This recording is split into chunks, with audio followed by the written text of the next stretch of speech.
तो hello guys, welcome to my channel on Cinescope reviews. यहाँ पर हम बॉलीवुड और हॉलीवुड की मूवीज़ से लेकर लेटेस्ट अपडेट देते हैं। तो हम ऐसे ही हॉलीवुड की एक सीरीज़ को आज कवर करने वाले हैं। तो अगर आप लोग चैनल पर नए हैं तो चैनल को सब्सक्राइब और वीडियो को लाइक करना मत भूलिएगा। अगर आप लोगों को वीडियो अच्छी लगे तो कमेंट में भी बताइएगा कि आप लोगों को इसमें क्या क्या पार्ट्स अच्छे लगे और क्या क्या नहीं लगे। तो चलते हैं भैया आज की हमारी इस वीडियो की तरफ।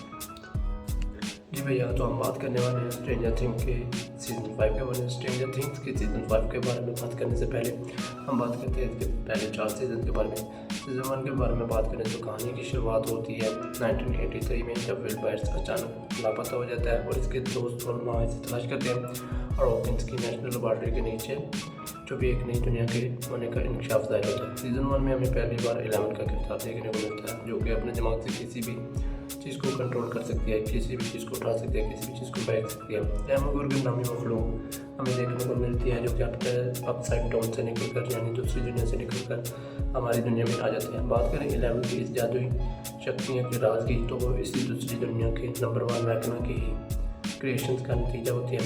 जब सीज़न 1 का इख्तिताम होता है तो 11 का गायब होना ये हो सकता है कि इसने पहली बार वैक्ना के होने को महसूस किया हो, लेकिन तब हमें इसके बारे में कोई खास पता नहीं होता है।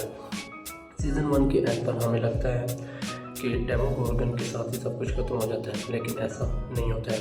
इसके सीज़न 2 में हमें देखने को मिलता है कि माइंड फ्लेयर ने विल बाइट्स पर अपना कब्जा जमा लिया होता है। विल बाइट्स वापस तो आ जाता है, लेकिन इस पर एक साया शैडो मोस्टर बहुत मुमताज़ रहता है। दूसरी तरफ हमें देखने को मिलता है कि 11 जो वो है अपनी बहन कैली 8 को ढूंढ रही होती है, जिसमें 11 की तरह ही सुपर पावर्स होती हैं, लेकिन वो इनका इस्तेमाल गलत करती है। लेकिन फिर हमें पता चलता है कि इसका इस्तेमाल गलत नहीं, वो बदला लेने के लिए कर रही होती है। और दूसरी तरफ हमें देखने को मिलता है कि माइंड फ्लेयर की आमद हो चुकी है और विल इसे महसूस कर सकते हैं। और इसी दौरान ही हमें कहानी में नए किरदार मैड मैक्स और बिली देखने को मिलते हैं। बिली जो कि एक बहुत ही यंग और कमाल किस्म का लड़का होता है और बहुत ही यंग और हॉट लड़का होता है, कूल बॉय होता है। और मैक्स एक रूड बिहेवियर वाली लड़की होती है। तो बात हम करने वाले हैं सीज़न 3 के बारे में। सीज़न 3 की बात करें तो स्टार कोड मॉल के नीचे एक रूसी लैब काम कर रही होती है, जो कि एक खास किस्म का काम सर अंजाम दे रही होती है और अपसाइड डाउन यानी दूसरी दुनिया के दरवाजे को खोलने की कोशिश कर रही होती है। माइंड फ्लेयर मैड मैक्स के भाई और हॉकिंस के कई लोगों को ह्यूमन होस्ट बना लेता है और इसी दौरान बिल्ली को अपनी जान से हाथ धोने पड़ जाते हैं। 11 की ताकत कमज़ोर हो जाती है। हमें तो सीज़न 3 में लगता है कि हॉपर मर चुका है, लेकिन वो मरा नहीं होता, बल्कि वो रूसी आर्मी के कैद में होता है और वहाँ से भागने में कामयाब भी हो जाता है। सीज़न 3 में हमें लगता है कि बिल्ली की मौत वैक्ना को कमज़ोर करेगी। मुमकिन है कि सीज़न 5 में इसकी रूह या जान वापस आए मैक्स को जगाने के लिए। रूसी लैब अपसाइड डाउन का दरवाज़ा खोलकर दूसरी दुनिया के अजीबोगरीब जीवों पर एक अजीबोगरीब एक्सपेरिमेंट करना चाहती होती है, लेकिन उन्हें नहीं पता होता कि माइंड फ्लेयर का इससे आना जाना आसान हो सकता होता है और वो अपसाइड डाउन से निकलकर हमारी दुनिया में भी आ सकता है। 11 की ताकतें सिर्फ इसकी खुद इस्तेमाल पर नहीं होती, बल्कि इसके ट्रॉमा यानी पर होती हैं, जो मुमकिन है कि नंबर 1 यानी वैक्ना को रोक सकती हैं और हॉकिंस शहर को बचा सकती हैं।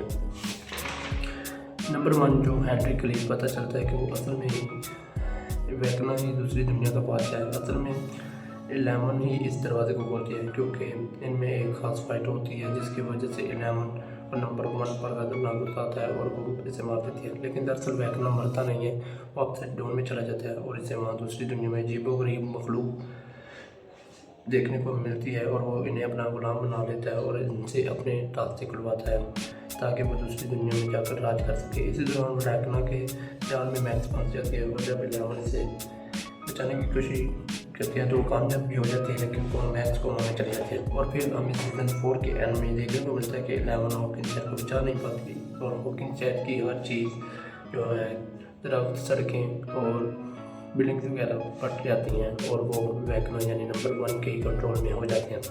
तो जी भैया, ये होगी हमारे सीज़न 4 के बारे में बात, यानी कि इसके चारों सीज़न के बारे में बात होगी। तो हम बात करने वाले हैं स्ट्रेंजर थिंग्स के सीज़न 5 के बारे में। स्ट्रेंजर थिंग्स के सीज़न 5 के बारे में जो मैं आप लोगों से थ्योरी पेश करने वाला हूँ वो एक कमाल की चीज़ है और 99% है कि ऐसा भी हो सकता है। यानी हम बात करेंगे स्ट्रेंजर थिंग्स के सीज़न 5 के एपिसोड के बारे में। तो स्ट्रेंजर थिंग्स के सीज़न 5 की जो एपिसोड है वो टोटल एपिसोड है 8 और इसका जो हमें फाइनल टीजर ट्रेलर है, ऑफिशियल हिंदी ट्रेलर, यानी कि जो है वो हमें अगस्त या सितंबर तक देखने को मिल सकते हैं। सीरीज़ के फाइनल सीजन हमें देखने को मिल सकता है नवंबर तक, यानी कि 2025 की एंड तक हमें देखने को मिल सकता है। जैसे कि सीजन 4 में हमने देखा कि वेक्ना हॉकिंसाइड को अपनी मुट्ठी में कर चुका है और 11 इसके फ्रेंड्स साइड पर देखने को मिलते हैं। और इसके साथ ही अगर बात इसके सीजन 5 की करें तो इससे रिलेटेड मैं आप लोगों को थ्योरी बताने वाला हूँ। वो जो है कि 11 अपने दिमाग से वेक्ना के खिलाफ जंग करेगी और इसकी दुनिया में जाकर इसे ख़त्म करेगी। लेकिन हम बात करें इसकी दुनिया की, तो वेक्ना की दुनिया में अजीबोगरीब किस्म की ताकतवर मॉन्स्टर यानी पूरी डिफरेंट और डेंजरस किस्म के मॉन्स्टर की दुनिया है, जहाँ पर वेक्ना इन्हें अपना गुलाम बना लेता है और इनके ज़रिए वो अपने बाहर जाने का रास्ता खुलवाता है ताकि वो इस दुनिया का मालिक बन जाए और सब कुछ उसी के ही कंट्रोल में हो। अगर हम बात करें इस सीरीज़ के एंड की, तो इसमें हमें ये भी देखने को मिल सकता है कि अगर 11 अपसाइड डाउन डोर बंद करती है तो वो भी मारी जा सकती है, क्योंकि हमने देखा है कि 11 अपनी सुपर पावर्स खो चुकी थी और दोबारा हासिल करती है। लेकिन अब दोबारा हासिल करने के लिए उसके पास ना तो वो लैब है और ना ही उसके पास वो पापा है। तो नंबर 1 यानी वेक्ना का वजूद का ही हिस्सा होती है 11। अगर नंबर 1 मरता है तो 11 के भी मरने के चांसेस हैं। नहीं तो ये भी मुमकिन है कि मैड मैक्स जो कोमा है उसका भी जिस्म इस्तेमाल कर सकता है, यानी कि उसकी भी बॉडी इस्तेमाल कर सकता है, उसे भी ह्यूमन फोर्स बना सकता है वेक्ना। या फिर ये हो सकता है कि हमारे नंबर 1 पर जो है विल बॉयज़ को भी इस्तेमाल कर सकता है वो। अगर वो विल बॉयज़ को इस्तेमाल करता है तो विल बॉयज़ को मरना पड़ सकता है। तो हमें ये भी देखने को मिलेगा, क्या पता अगर दोस्तों को और हॉकिंसाइड को बचाने के लिए विल बॉयज़ अपनी जान दे सकता है, अपनी जान देनी पड़ सकती है उसे विल बॉयज़ को। तो मेरे ख्याल से कुछ ऐसा भी हो सकता है, या तो 11 मर सकती है या फिर विल बॉयज़ या मैड मैक्स, इन तीनों में से ऑलरेडी। या फिर ये भी हो सकता है कि बिली अभी जिंदा हो, लेकिन ज़्यादा चांसेस हैं कि बिली का कमबैक कभी नहीं हो सकता, क्योंकि वो पहले ही सीजन 4 तक मारा जा चुका है। तो ज़्यादा चांसेस मुझे विल बॉयज़ के लग रहे हैं। तो आप लोगों को किस शख्सियत के चांसेस लग रहे हैं, यानी कि आपको कौन सा किरदार जो है विलन में देखने को पसंद है, तो आप लोग कमेंट बॉक्स में लाजमी बताइएगा। और वीडियो कैसी लगी, वीडियो को कमेंट में लाजमी बताइएगा कि आप लोगों को वीडियो कैसी लगी। तो वीडियो को लाइक और चैनल को सब्सक्राइब करना मत भूलिएगा। तब तक के लिए bye bye, take care, see you.